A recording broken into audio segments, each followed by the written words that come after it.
few things which I don't think anybody should do. Starting, cliche starting, according to Oxford Dictionary, don't do that. Examiner यौन करना शुरू कर देगा, इतना cliché है, इतना क्लीशे है, बढ़िया राइटर्स ये सब नहीं लिखेंगे. In conclusion it can be said that, directly right conclusion. आपने 8 वर्ड अभी वेस्ट किए हैं इतना लिख के. In conclusion it can be said that. ये सब एस्से में करेंगे, यहाँ पे नहीं करना है. Don't cross word limit. 150 word है, 140 to 150 खत्म करना है आंसर. फेच एक्स्ट्रा लिखोगे, will not fetch extra marks, but will cost you, it will cost time. Bullet and prose for the same section, don't do that.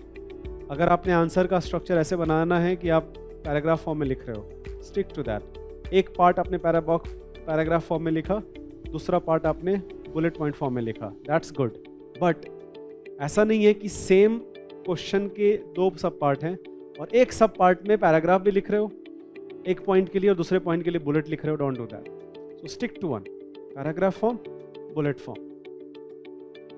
Intro में jargon नहीं लिखना, बहुत सारा डेफिनेशन डंप जार्गन नहीं लिखना. Intro always try to ensure that if you have some current affairs example, if you have a hook, something which everybody can associate to, then you can use that as your introduction part of the answer.